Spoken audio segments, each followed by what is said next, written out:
All right, folks, it is 6 o'clock now on November the 13th, and we are calling this meeting to order of the Bastrop Economic Development Corporation. So we'll start off with, do we have any public comment this evening? No, sir, we do not. Okay, very good. Well, then we'll move on to regular business and presentations, 3A. I want to welcome our new board members, Amberly Palmer and Frank Urbanik, and we really are looking forward to working with both of you. This is a great organization, and we do as much as we can possibly do for the enhancement of the folks that live here in Bastrop, and we actually work very well together. So welcome to your new positions, and let us know if we can help in any way. Thank you. All right. Very good. 3B, receive training from City Secretary. All right, we're going to get trained here.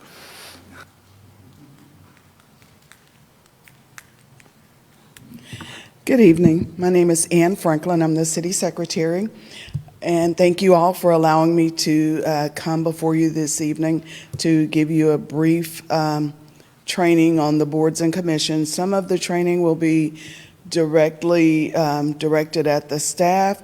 Some will be for the board and the staff, but it's good for everyone to know the process and to know the information that goes into putting the agenda together and running the meeting. So if you have any questions, I'll be happy to answer them. If I don't have the answer readily available, I will be sure and get that answer for you. So we'll start off with the Rosenberg rules is what the council and the boards and commissions mirror one another and follow the same rules. And in 2018, council changed over from using strictly Robert's rules to using the Rosenberg's rules with Robert's rules sprinkled in there a little bit. And then there's also rules in the code, the Bastrop code, that the council approved, and those rules are used as well.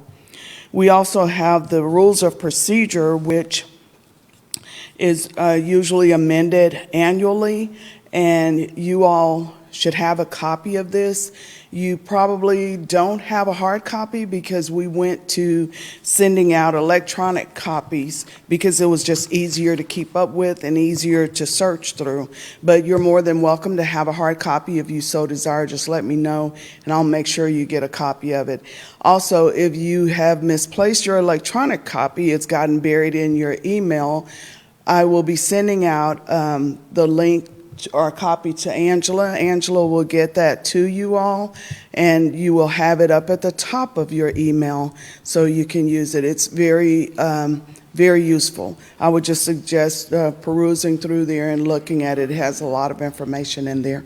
Ms. Franklin, Yes, can I ask a quick question, and it may be for Ms. Ryan. Can that be uploaded into the OneDrive and our BEDC resources, please? That would be super helpful. Yes, ma'am. Thank as soon you. as I get it. Okay. All right, great. The next thing we'll talk about are the agendas. The agendas, we use what's called the MuniCode Agenda Management. That's the software that we use to put the agenda together. Staff gathers the information from you all for what's going to go on to the agenda. That information is placed into the agenda management, and it creates the agenda to be approved by you all before it's posted, I'm assuming, but it's Angela, the staff person, whoever the staff person is that's responsible for the agenda, puts it together in the MuniCode Agenda Management, and it processes all the information, the backup, the contents of the agenda is placed into agenda management, and that's how we create the agendas. We also, the agenda procedure, I've given you in the packet that I placed on the dais for you, there's a copy of a agenda. It's just a raw agenda. That's what it looks like before the items are placed in there. There are some things that the agenda management automatically generates out for each agenda. And so it can be changed if you need to add sections or change the sections that are in there. You're able to do that. And that's mainly as I said, this is really for the staff. You all wouldn't be working with the agenda management, but just to give you a little backstory as to how you get the agenda processed for you. The next thing are the minutes. The minutes, of course, come back to you all at the next meeting generally to be approved. Once those minutes have been approved, the staff gives a copy of that to the city secretary's office. We keep those on file. Anytime you need a copy of your past minutes, just give me a call, or you can go out online. We keep them out on the online through the agenda management. Copies of the minutes are out there. So if you ever need copies of past minutes, they're available to you. We're required to keep those. They do not have a destruction date. We're required to keep them permanently.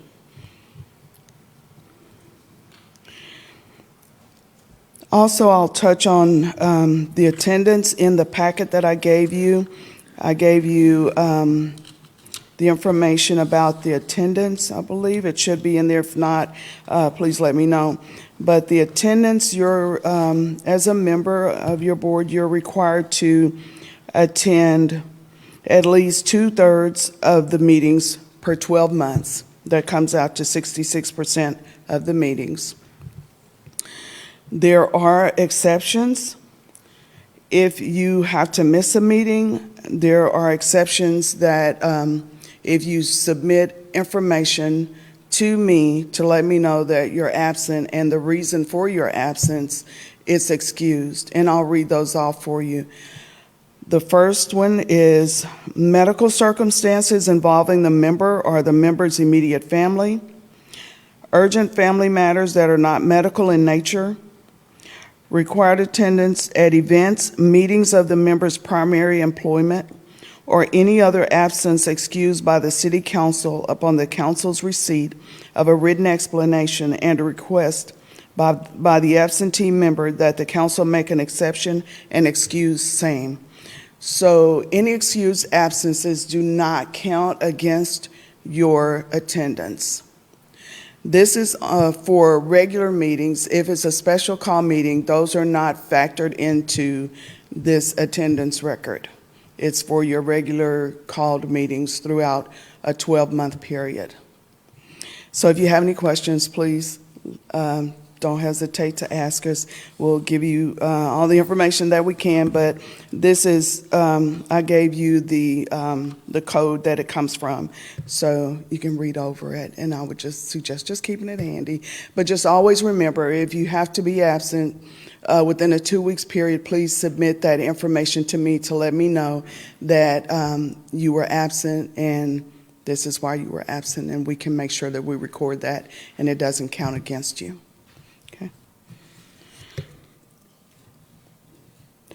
New member training, and I understand the new members have already taken care of your training, so I don't have to really talk any more on that other than that's something that is required of new members within 90 days to do so, and congratulations to both of you on doing so. The other thing is a verification of address, email, and phone numbers. If you move, if you change your email address, if you change your phone number, please make sure you let the staff liaison and myself know immediately. It's very important because the information that we push out to you all, that's how we reach you. And if we don't have accurate contact information, then you won't get the information we're trying to get to you, or it will take longer. So it's helpful if we have current information on file. So please keep that in mind if anything changes. The last thing that I'll touch on is you have a copy of a work plan template in the packet.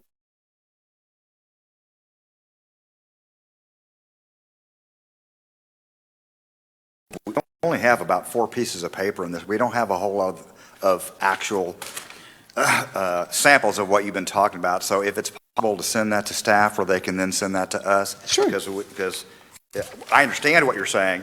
It's just not actually in the package that I have. Okay, sure. I'll you. go through my list and I'll send you all the things that that are there. I think I'm missing probably minutes. So if you want to give me your packet once we finish, I'll make sure you get a complete packet. We'll do it like that. Okay. So the work plan that you have a copy, something that council is required that all boards and commissions plan annually. And so I've given you a copy of that just so you can look over that work plan and familiarize yourself with it. At a later date, the city manager will address that with you all, give you more information on it.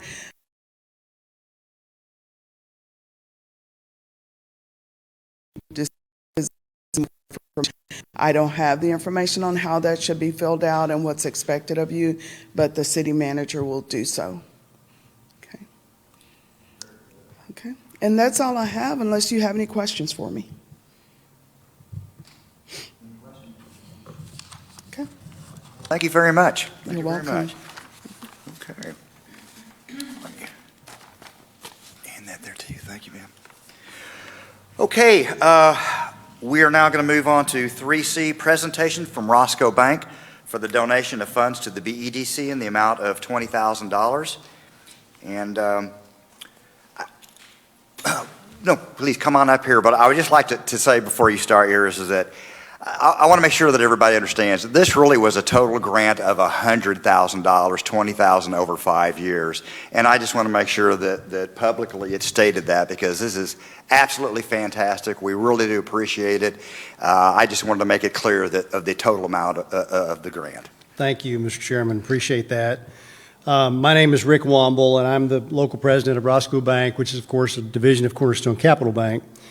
And our bank has a mission statement that, if you would indulge me, reads, "We honor God by using our talents to make a positive difference in the lives of our team members, clients, shareholders, communities, and the people who provide services to us." We believe that we're called to make a positive difference. And I would applaud, on behalf of our bank, I would applaud your efforts here with the Bastrop Economic Development Corporation as you seek to make a positive difference in our community, in the lives of its citizens, and in the climate of our local business. We're proud to partner with the BEDC and have committed, as you mentioned, to a total investment of $100,000 over a period of 5 years. And we're proud to support this organization towards the establishment of microloan grant program, as we've previously discussed in our first presentation. This will be the second of our 5. Thank you for what you do. The contribution that we present tonight represents only one of several commitments that our bank has made to organizations in our community in conjunction with the merger of Roscoe Bank and Cornerstone Home Lending. And we hope that this is seen as a reflection of our ongoing commitment to the residents of the Bastrop community, Bastrop County, and that we're doing so in ways that were not possible for us before. One of the core convictions that we have as an organization in our Cornerstone family is that we are wise stewards, and we believe that that is inherent in who we want to be. A particular component of that conviction is that we will increase our generosity as our business grows. And on behalf of the Board of Directors of Cornerstone Capital Bank and our local team members, I'm proud to be able to present you tonight with this second check in the amount of $20,000. Thank you for what you do, and thank you for allowing us to be a partner with you in it. Great. Thank you so much. It's really wonderful.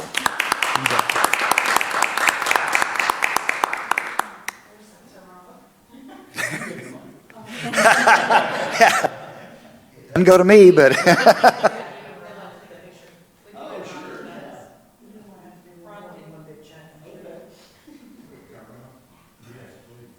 We didn't bring the big check this time. We just brought the real check. That's the one that matters.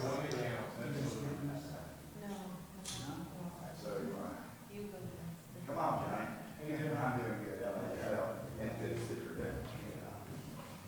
We'll do that.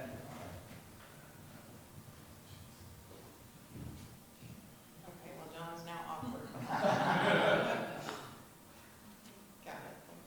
All right. Thanks very much. All right, guys. Again, thank you very much. Appreciate you.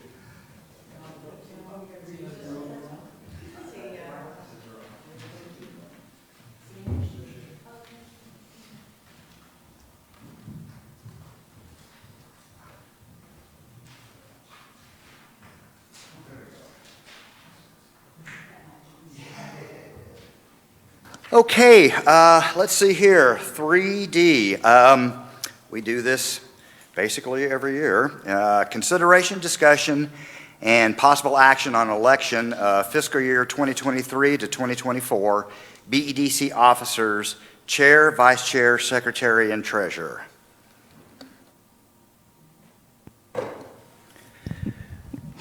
Yes, sir. So typically, after the appointment of new board members in October, November timeframe, we'll go ahead and hold the elections because they're for a year. So it is now time to do election, or however you guys want to do it. It's not spelled out in our bylaws.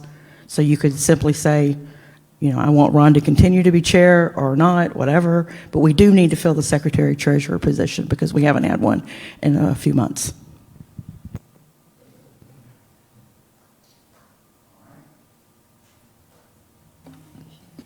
Yeah, so let's take nominations here for chair. We need a motion on that. So I would nominate Ron continue as our chair. I'll second that motion. All right, we have a motion. All those in favor? Aye. All those opposed? Okay, that motion carries. I will make a nomination then that that Connie Schrader continues with the vice chair, and I'd also go ahead and I would like to also nominate Frank Urbanic to take the place as our secretary treasurer. I'll second that. All those in favor, say aye. Aye. All those opposed? Excellent, the motion carries. Welcome aboard. Okay, now we're going to go into 3E, consideration, discussion, and possible action on schedule for the upcoming board meetings, including the date and the times of the meetings. Yes, sir. This is something else that we've gotten in the habit of doing at about the same time that we have new board members appointed. It's just a good time to review the schedule as it's supposed to be. We've gotten away from it over the last few months just due to some scheduling conflicts. So we thought it was a good time to bring it back. We typically meet on the third Monday of every month unless it falls on a holiday. But if the new board members, for whatever reason, can't make that commitment, then it would be a good opportunity for everybody to discuss a different time. Ms. Ryan, is March 18th spring break? I believe it is the end of spring break. Anybody have children in the system? In school? Yes. Is that the end of it? I want to say the 15th is, I can find out. Yeah, I never know, but exactly. Not that these guys would know what their schedule is, but I just know that sometimes we end up having a problem with that if folks are out of town. And since I have the mic, I'm asking, the city secretary left. I'll be in Greece on June 16th, so I'm not going to be at the June 16th meeting, yeah. And the chair just said I have to come back, and I'm not, so.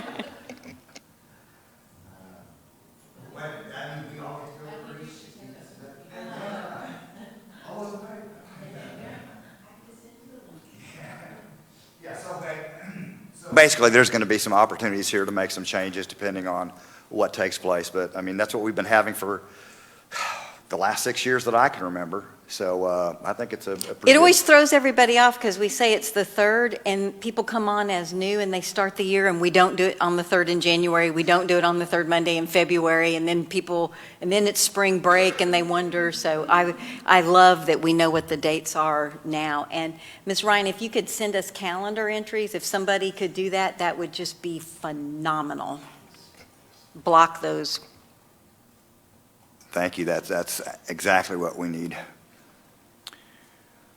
Okay, then no other discussion on that. We'll move to 3F, approval of the meeting minutes from the regular BEDC board meeting of September 25th, 2023. Need a motion of approval. Motion to approve. We need a second on that? I'll second. All right, all those in favor to approve the minutes? Aye. All those opposed? Motion carries. Thank you. All right. 3G, preparation, discussion, and possible action regarding the fiscal 2024 BEDC budget plan of work, including the small business development and the workforce development. Thank you, Chair Spencer. Cece, will you bring up the Excel spreadsheet, please?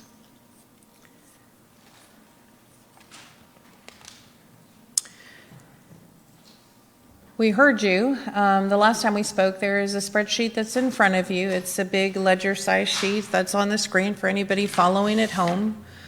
We tried to make the budget as easy as possible, starting with this is how much money is in the bank, this is how much we expect to spend, this is how much we will end the year with. We have some further detail in the packet and further detail in the PowerPoint as we move forward. Two key things have occurred. One of them was an election that happened on November the 7th that reduced the EDC tax from half a cent to now 1/8 of a cent. The budget implication to that is pretty significant. And so what we did is there is, to the far left is the budget without the election passing so that you can see a comparable. The budget right in the middle is with the election passing. You can see that we start with the beginning fund balance of 9.6. We collect revenues of about 3.3. 2.67 of that exact number is in your PowerPoint. Let's see, makes its way from the normal 3/8 cent sales tax. Sorry, 2.29045 makes its way from October to March. And then the 1/8 of a cent begins in the second quarter. So from April to September, there's an 1/8 of a cent, and that is $835,000.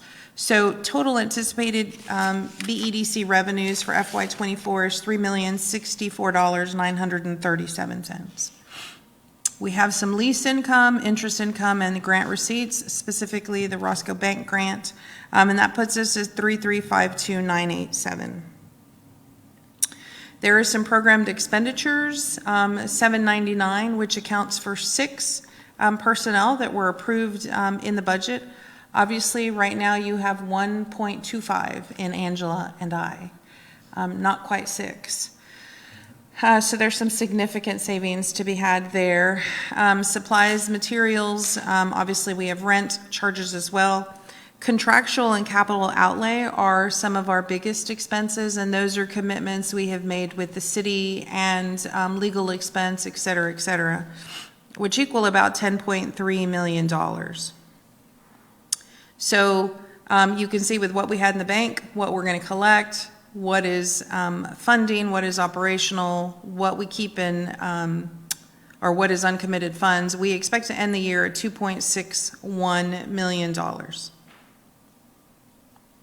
We take that further and we go into 25 if nothing else changes, and by some particular miracle we are able to complete all of the projects and all of the dollars are drawn down, with the exception of $2 million in capital outlay in 25, which takes us to 1.5 negative in FY25. We start with the 2.61 that we talked about in 24. We have 2.038 million in revenues, and that's because we're to 1/8 of a cent. 4.7 in funding commitments, 885 in operating uncommitted funds, and so we end at 1.5 negative. So these are topics for discussion, specifically the funding commitments and the projects that are listed on the deck.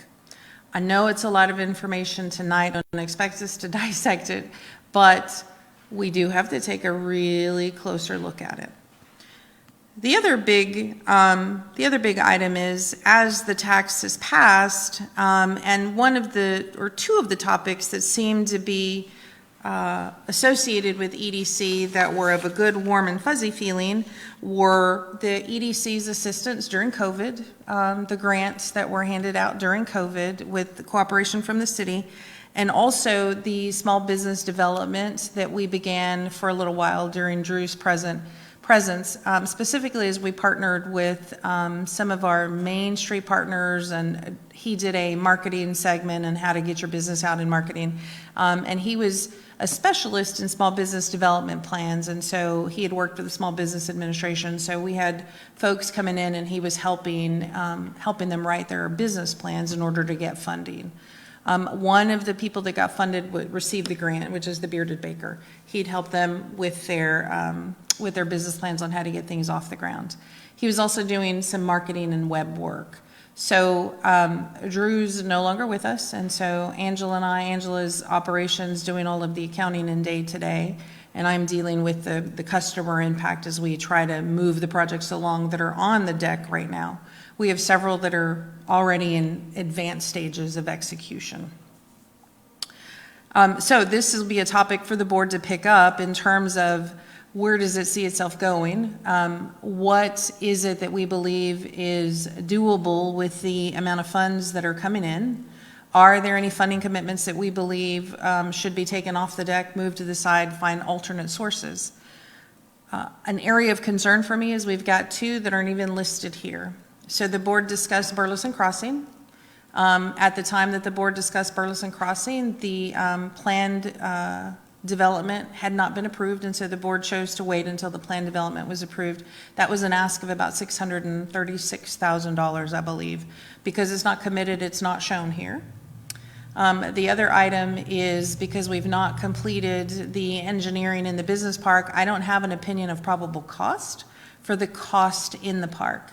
We have the engineering programmed here of $1.4 million, but I don't have what is the total expected cost, nor the cost for the Colorado Bend, which is part of some of that engineering. The third thing is the electrical in the build out of the park. It'll be included in the OPC for the park, but you can see in a later item on your agenda that Bluebonnet Electric has already submitted what they believe is a good estimate, and that's over $720,000. So that right there, just between Colorado Bend, just between Burleson Crossing and the electric, is already almost $1.4 million. That isn't even included in this sheet. So, lots of items for conversation, and I'm happy to have any questions.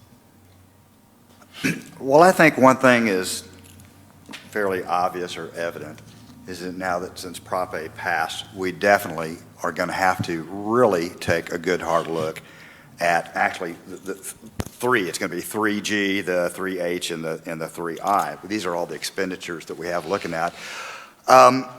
We're going to need to really spend some time looking at what we have already committed to, what we're actually obligated to via contractual format, versus what we've talked about and discussed and said, yes, we can do that based on what we used to have as a budget. And now since things have changed, we're going to need to have a lot more discussion on that.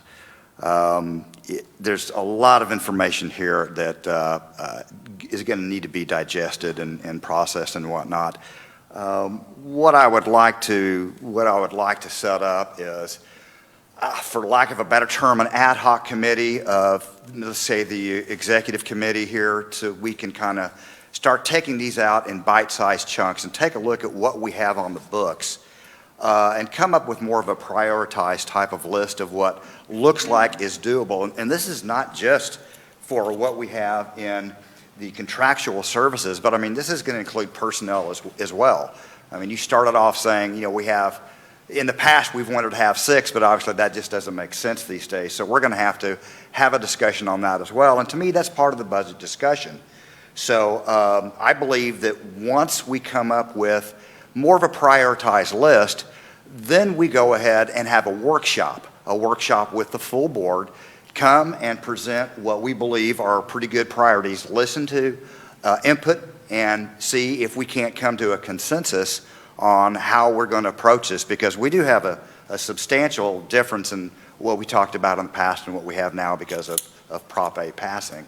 So that's kind of what I'd like to at least propose and how we take care of this, so that we know what we're doing, we have a prioritized list, and it's and we have some time to actually digest this and process and take a look at it. Comments? Okay. Sorry, you guys are Anybody have any comments about that?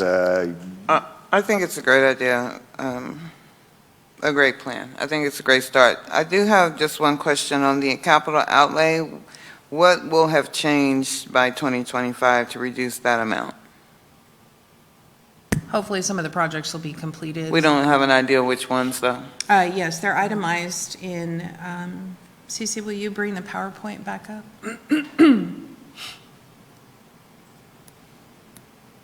Let me get to, I'll get the clicker.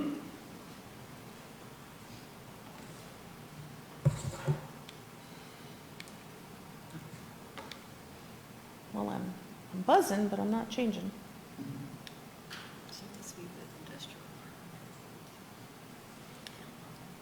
Okay. So we gave some pretty detailed information here, and this is really just like a ledger. We took it just as a running ledger. Here's the dollar amount, and here's everything that we're going to take out. So contractual services is 5.1, and then we have projects 4.72. So contractual services includes that audit, legal, engineering, and then we have projects and programs. The downtown lighting project already well underway. The Agnes Street grant also well underway. Blakey Lane also under design, underway. South Street, we have not begun design. We have something that may come to council if we have an identified funding source. And intersection improvements is already underway. So that's a good chunk of the 4.72. So the downtown lighting, we're at the point, it's on your agenda. It's on your agenda tonight. That's already been designed. We did make some design amendments because there was going to be some more poles and things cluttering up the area. So we made some changes. But Agnes Street and Blakey are probably two of the greatest modal portions that are well underway. We'll talk about program support, admin support, and then here's the capital outlay of 3.4 is the industrial park improvements. That's 1.4. That's for Doucette, and that's underway. And then we have the technology MLK infrastructure of $2 million. I don't know that that'll be enough. Angela's hedging over there. She's got some dice. And then these other charges will some of these will also pay out. And then we go into super detail on personnel and the overhead costs. So it's the vast majority of those projects. But so the 3.4 in capital outlay, going from 3.4 to 2, it's assuming that the engineering will be Yes. completed in the fiscal year 24. Yes, yes. And then on Always the, so succinct. You can go straight to the on the personnel, so there's two. We have two right now. 1.25. 1.5. Is that 1.25. I only count as 0.25. So, but that 799 is for six. For So six. automatically right there, that's gonna, or That depends. That's a on whether or conversation not we for want to y'all. bring in more personnel or just leave it at the two. Okay. So that's one that we definitely can put on the list, I think, Ron. That's going to be part of the discussion, you're right, because like I said earlier, I don't think we need 6, but we do need to see what we are going to do, and that's going to be based on what projects we're going to prioritize, and what we What feel type is of projects, what yeah. kind of type of projects, what we feel is necessary. I honestly don't believe it's going to be 6. It's going to be a lot less than that, 2, maybe 3 at the most, but that's just my 10-second opinion. And if let's say it is 3, do we then still need the office, or can we move 3 people around to get rid of the space and We may reduce be that able, cost? we may be able to move some folks around. It just depends on what type of work they're going to be doing. So, for example, if we decide we're going to focus on job training, for example, then perhaps as a partnership with the school, they can office at school campus or with the Smithville workforce or whatever that is. If it is small business retention, is it a partnership with the chamber? Is it a partnership with the city here at one of the offices? It just kind of depends on what they're doing. Yeah, Yeah. what they're going to do. I would add that to my top 5 for discussion as well. The office. Thank you. We tried to give as much detail, but knowing that it can be overwhelming. Okay. Well, if there's no further discussion on this, then we will move on to 3H, the update on the BEDC. Oh, so, I'm sorry, go ahead. Sorry. Is it Mondays? Would you like to do that on Mondays? Yes, what I'd like, yes, and right now, as it is, I meet with Sylvia, the city manager, on Mondays, and we go over different topics of what's going on, some agenda items and things like this. What I'd like to do is now start having the executive staff, so Frank, that's going to be you, Connie, and myself, are going to meet with Sylvia to start getting our hands on, getting on every one of these things, the projects, the personnel, the expenditures, the strategy going forward, if you will, on those things, and then move that into more of the workshop, bring it out to the board, talk about it, discuss it, and see what makes sense. And that way, it's going to be a lot quicker to disseminate the information, process it, get it down to a more working level format. So The balance sheet that we gave does not include the largest asset, right, of the industrial park. And so as the engineering comes through, even if we decide not to focus on all of the infrastructure, we at least know what's necessary. So when an entity comes, we're not in the position that we'd been before where we kind of show them this raw ground and say, go have at it. We kind of think it's developable. We at least now will have at least some relative information. So we may not be able to give dollars, but information is just as valuable sometimes.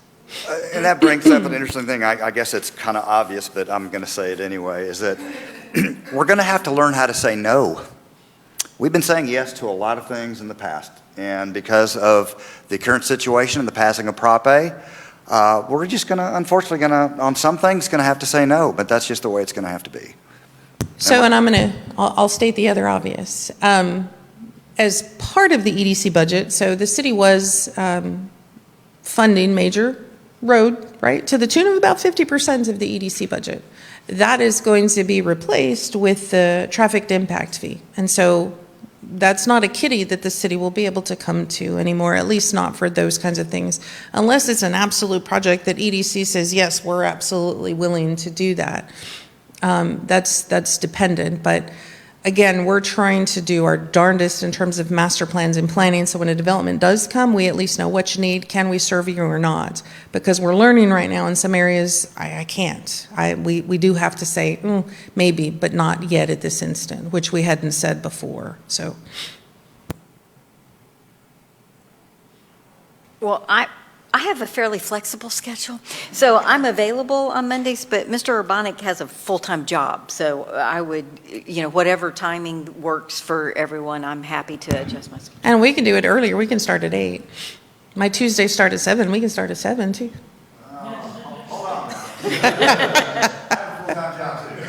Oh, that's right, yes, I'm sorry. And it can be by teams, if it needs to be by teams also. I mean, I'm pretty flexible. Okay. Awesome. Great. Super. Okay, I'll send out a calendar invite. Okay. Now we'll go ahead and move on to the 3H, the update on the BEDC funding commitments. Don't mean to add salt to the wound. These are already included in the item, so these are not additional, so please don't freak out over the numbers. Right now, we're still working through the MOCA Ventures. That was the project called Swipe. They have resubmitted. We're going through planning. I don't know, it's TBD whether or not that project makes completely. The commercial interest rates have really put a damper on folks' desire to take a risk. Accutronics, he's itching. We have an update, and you see Doucette in the back. We have an update to show on the Accutronics plat, which will require some conversation by the board because of easements and things. Fiesta's also kind of gone cold a little bit. Again, they were itching 8 months ago, but as things continue to climb. TA Adhesives, they are marching forward. That is also one they are ready and raring to go. The one that you don't see on here is the one that you chose not to incentivize, and that is LS, sorry. LS Electric, which is the Korean company. We chose not to incentivize them. They are located in the business park. They are already into their expansion. Their plans are under permitting review, ready to go. So.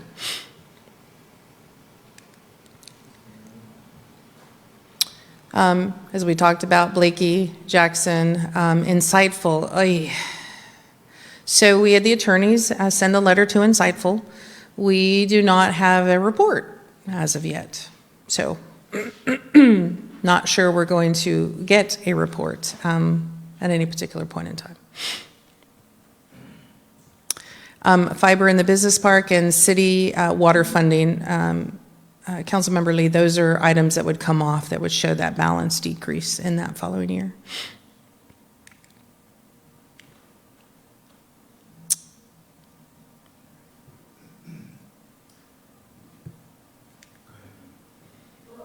My question, and I know the agenda item says funding commitments, so I don't know if we can talk about it specifically, but if we've signed a contract in July and we still don't have a report, are you going to propose to the board that we maybe cancel that contract? The attorneys are looking at cancellation and potential refund. Okay, thank you.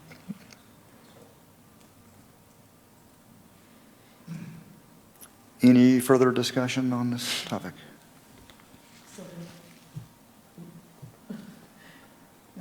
Yes. Yes, this is the funding. Sorry. As we talk about Accutronic and Triple Arrow, for our new board members, the project is on 10 acres in the industrial park.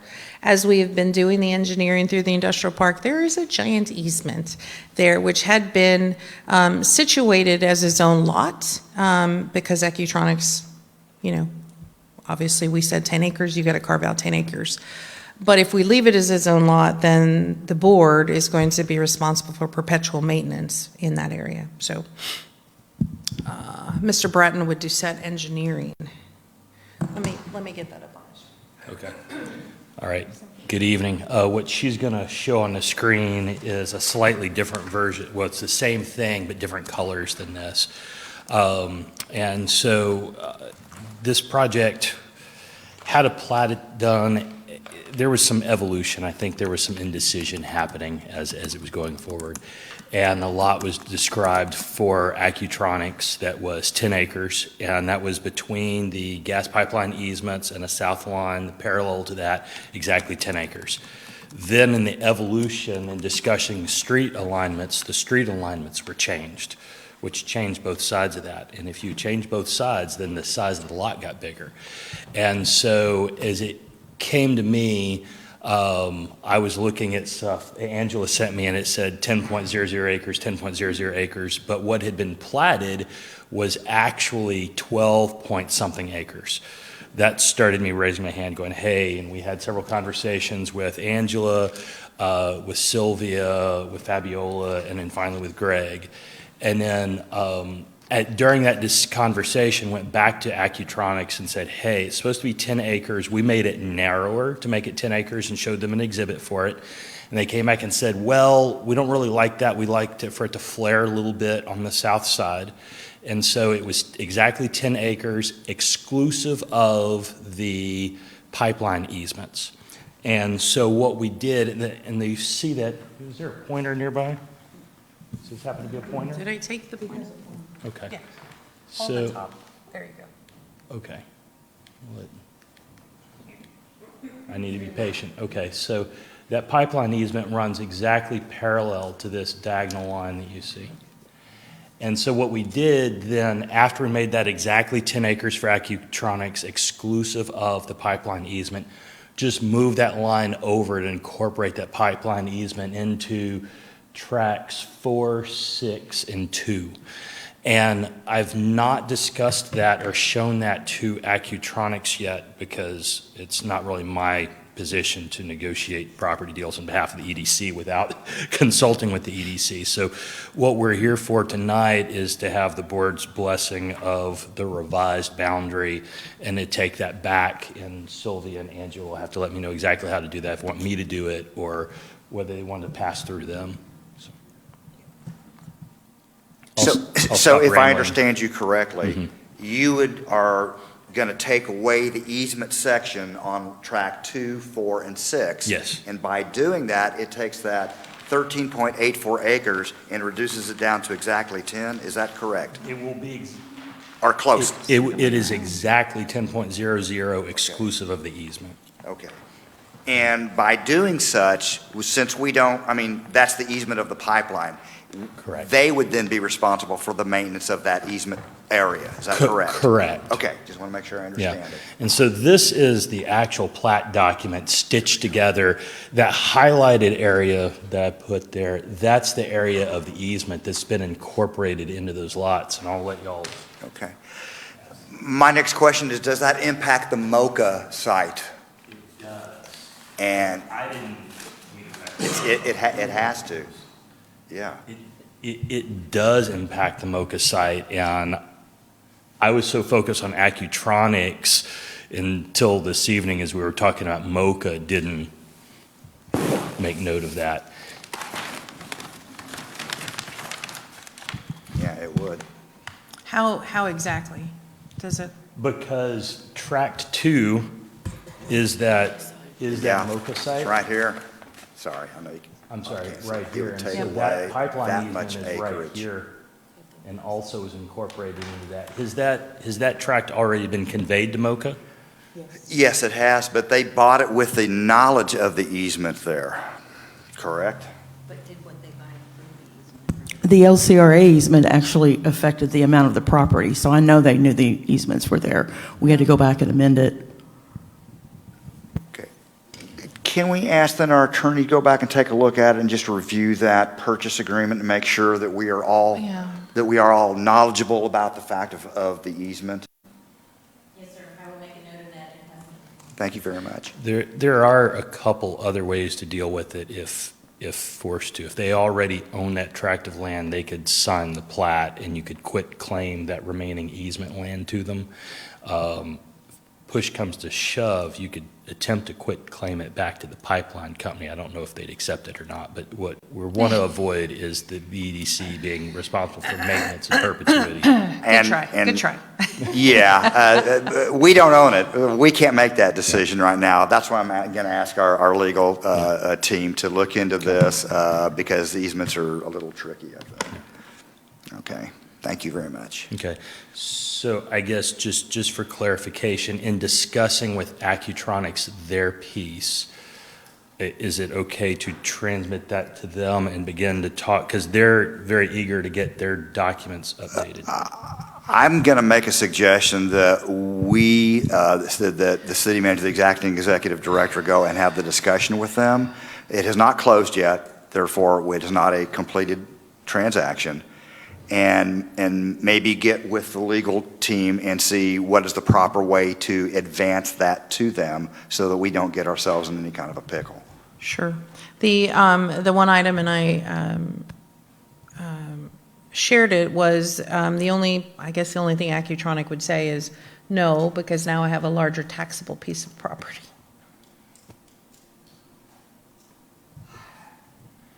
Okay, but the workaround would be to basically take that out of the equation, out of the 13, make it 10, and just keep that in the easement where, Which is if I not a- understand it yeah. right, and again, I'm not an attorney, Yeah. so I'm making assumptions here, okay? That's why I really would like the legal team to take a look at it, to come back to us. So I'm going to suggest, no, you do not contact them. I'm going to have Sylvia make that discussion point with the legal team because I think that's the proper way to do it. Any other inputs on that? Okay. All right, I'll provide a separate exhibit for you, Sylvia, that shows just that, because our page breaks and the plat cut it up and it makes it confusing. That's my tape job there, so. So just for clarity, staff's recommending that we not change, we're not, Did we not change any of the dollar values? We're just changing that the track is 13.94, because I don't think we're Correct. suggesting that they buy 13 No, acres no, that no, they no, can't no, not at all, use. not at all. It's the total amount. I We mean, just need to clean up the exhibits Correct. and make everything match. correct. Okay, Yeah. thank you. And again, I'm not an attorney, but I have to ask this question. If they theoretically own 13 acres, the appraisal district is going to come to them and talk about the 13, not the fact that they actually own 10. So, But the appraisal district's also going to know that there's an easement on it. That's a recorded easement, and so that will impact the appraisal value as well. okay. Correct? I mean, In theory, it should. Appraisals have been We've crazy, Yeah. so I don't know. We've all In fought the theory, appraisal district yes. before, so. I just know if it was me, if I was buying the property, that would be one of my main questions, is that as long as they agree that I'm looking at paying taxes on 10 acres, not on 13.84, I would be okay with it. But if it was me, I would need some kind of a letter stating it, and I just want to make sure we're doing it absolutely by the book. And there is some nominal add value for them. It's not that you can do nothing on top of the easement. You're just very restricted in what you can do. Sometimes you can build parking and other things, so it may have some value to them, and it should be at a reduced value on the property rolls because you can't construct buildings on it or things like that. So, okay. it's always a good idea to control your borders, you know? Absolutely, So, absolutely. Yeah. Because what you can, you may have limited what you can do, but at least you know what's going to happen Right. on that property, as opposed to if it's sold to the track on the other Right. side. Yeah. Correct? Yep. And then the only other concern I would have is if Accutronics is doing secure work and LCRA needs access, how that works. But Well, actually, that one's not LCRA, that's Lavaca Gathering System, that's a hydrocarbon pipeline. yeah, whoever. Well, they could choose to put their fence on the south side of that easement if they so choose. So. Yeah. And based on what they do, I would say they do have security concerns. Yes. Okay. Thank you very much, sir. So staff, do you need a motion to accept, or? No, because we'll bring back the official. Perfect. Okay, then we will go ahead and move on to 3I, the discussion and possible action on a proposal by Blue Bottom Electric for the installation of electrical services to build out the remainder of the Bastrop Business and Industrial Park at an estimated cost of $667,000. First of all, my apologies. His name is Tracy, not Terry. It's just been. Terry, so I get that all the It's just, all right, well, great. See, I read minds too.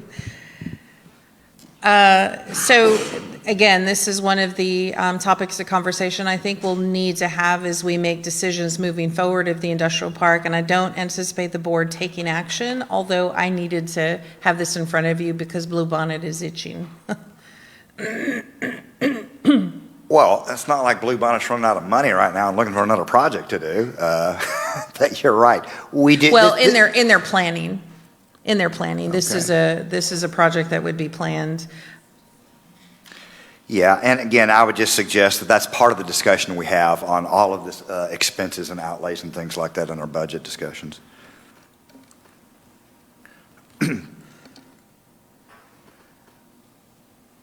So have they actually given you some kind of a preliminary estimate as well as a layout? Yes. Okay. Well, that's one segment of the layout. That's not the same. Oh. Yes, I have something different. It's in your packet. I don't know what's on the screen, but what's in your packet is this layout. And there's a detail on the estimate, riser Yes. poles, wiring Yes. labor.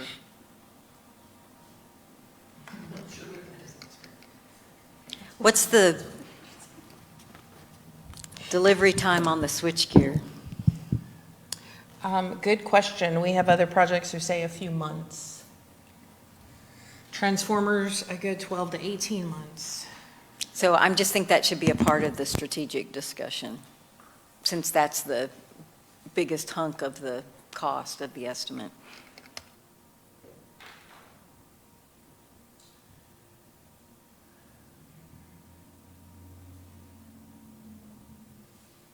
So right now, I guess what we're going to do is that we're just going to, this will be part of our discussion.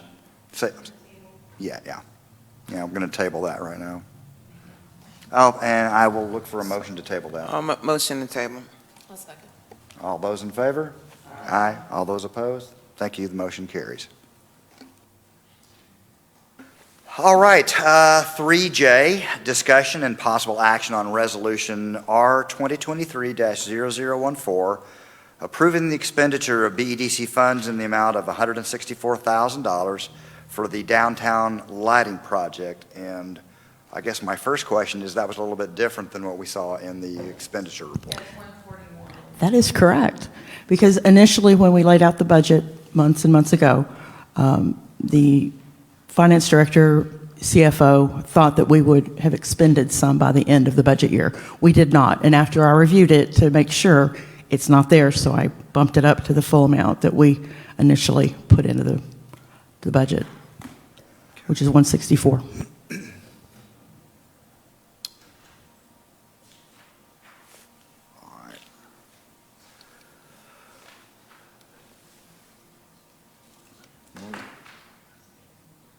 So one of the reasons this project got delayed for a really long time was because there were easement discussions and do people want it? And our executive director / city manager, you made some comments as to there's been some modifications to the design. Would you mind expanding on that? Yes.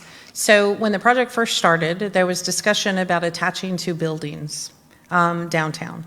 The thought was that there would essentially be lighting all along the building, the outline of the buildings. That gets very difficult on private property, even with hold harmless, who has access, how do you turn on, how do you turn off, who's actually paying the bill, et cetera, et cetera, et cetera. The prior ACM, we went through a design with the engineer, and what was decided was additional poles downtown, which would carry lights across the street. Well, when we laid that out, that was a very cluttered sidewalk in competition with additional signage that's supposed to go downtown in terms of wayfinding and things that the Main Street Board is working on, in addition to cutting into brand new sidewalks, in addition to some ADA accessibility issues. So that's been scaled back. We will be doing uplighting of the trees, and there will be additional lighting all the way down to almost the Ferry Park through the downtown area, but gone is the ability to light all the way across the street. It just was not possible to do that. Included in that is some issues with height, as Chestnut is a TxDOT road, and so we've got big trucks and things going through there. So it's been a complicated project, to say the least. What the city has done is our current Christmas lighting that is up and will uplight the trees. When that comes on, we're going to leave that on for an extended period of time. We've negotiated that contract, and it will morph over into this contract. So our downtown businesses, especially during February, for example, will be able to change the lights to pink, and Breast Cancer Awareness Month, and domestic violence to purple, those kinds of things. So there will be a lighting effect. There will be greater ambiance and safety in the downtown area, greater attraction to businesses, extended hours, being able to eat on the sidewalks and things. But it will not be the cross-street lighting that I think had been originally designed or thought, nor the lighting of the buildings themselves. And it's still $164,000? Yes, ma'am. That's with BP&L doing a good portion of the work. Parts and engineering are expensive.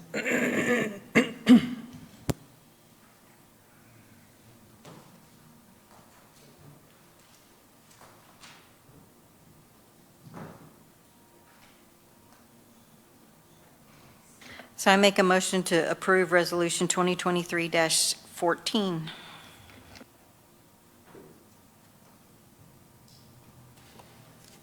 I'll second, but I have a question. So, I mean, I'm all for it because I think that the downtown lighting would be a great enhancement to our downtown. It is a lot of money. So my question is about the maintenance of the lighting. What guarantees do we have in terms of maintenance for the lighting from the contractor? You said BP&L is doing that? Oh, this is all BP&L, we're not contracting out? There will be some segments that are contracted out, but BP&L for the vast majority of it is doing the work, and it will be a BP&L Public Works maintained project. Okay, that's good to know, because I'm like, so now our guys are gonna have to, on top of doing our public parks and streets, take care of the lights. So BP&L will be handling the maintenance on it. Do we have an understanding of, like, how long this might, like, I don't want to turn all these lights up and then next year BP&L is having to fix every light down Main Street. I do not, but I will have a report back from Curtis Irvin, the Okay. BP&L director. Okay, great, thank you. This also doesn't take into account when you say maintenance, there is a bill, right, that goes to operate, and so that also will be a city maintained expense. Okay, well, we have a second on the motion. Any further discussion before we go? Okay, well then, all those in favor of the motion, say aye. Aye. All those opposed? Motion carries. All right.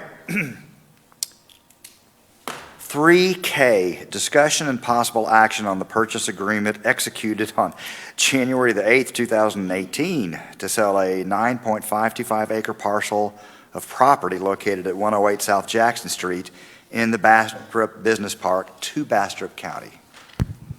Yes, sir. Chair Spencer, you had asked us to to get with our legal counsel, which we did, and it's been reviewed a couple of times by a couple of different people. They have given us their input, and part of that input was that we have to have board input before we do anything, that we can't take a next step as to whatever we're going to do.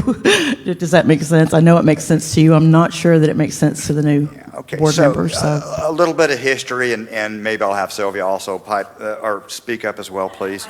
No, sorry. Poor choice of words. I apologize. This happened again. This was what, 2018. So it's been 5 years, right? And we've gone back and forth. And at the time it was proposed, it seemed like a pretty good idea because it's not really the best piece of property there is in the entire industrial park. But things started to get a lot more complicated when we actually got into more of a negotiation and discussion of who does what. Yeah, and back then they were ready to go.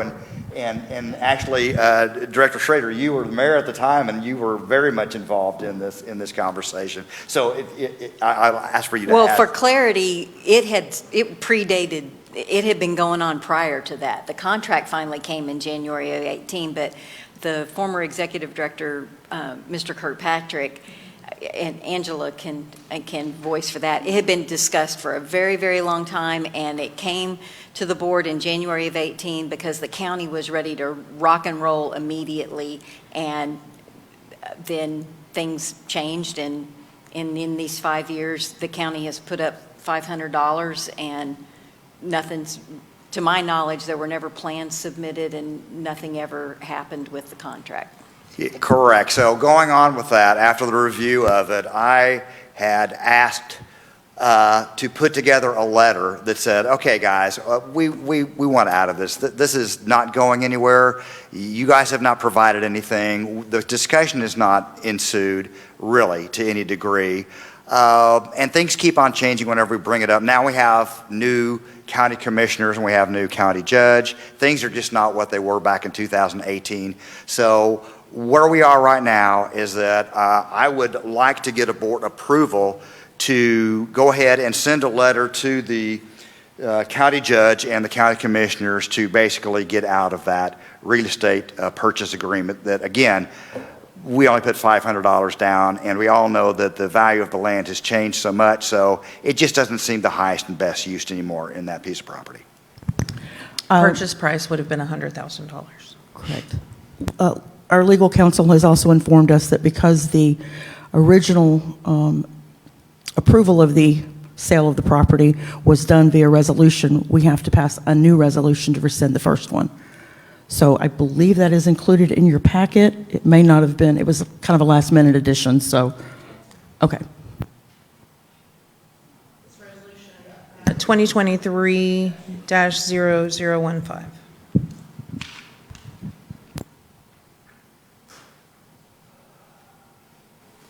Any questions on this or any comments? We need a motion to do the resolution then. Question. Okay. So then if we're going to back out the contract with the county, then is that what we're going to market in for other?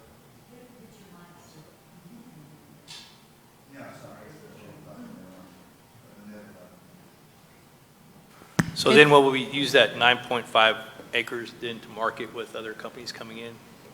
Okay, cool. Although it is worth mentioning that not all 9.5 acres is buildable. I don't know if Sylvia wants to speak to that. There's about 3.5 acres of that entire lot that would be buildable. It's got some pretty significant drainage concerns. Obviously, you can engineer anything if you wanted all 9.5 to be buildable, and in today's market, perhaps that's something to consider. But in the original preliminary engineering as we did this, most of that area would be taken up by detention.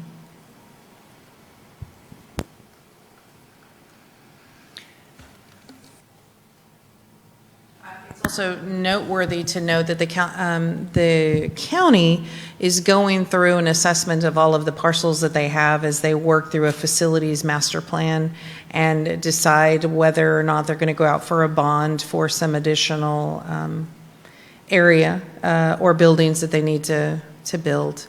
In particular, a justice center and perhaps an additional building for development services.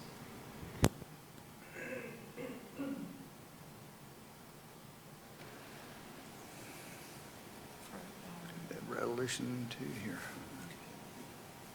Approving that. Yes. Okay, so I'll make a motion to approve resolution number R 2023-0015.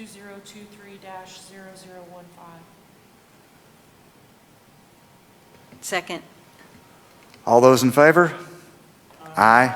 All those opposed? Thank you very much. The motion carries. Okay. We will prepare that for your signature. Great. Thank you very much. All right. Well, we are at the end of our program tonight, so need a motion to adjourn. Motion to adjourn. All those in favor? Motion passes. We are adjourned. Thank you.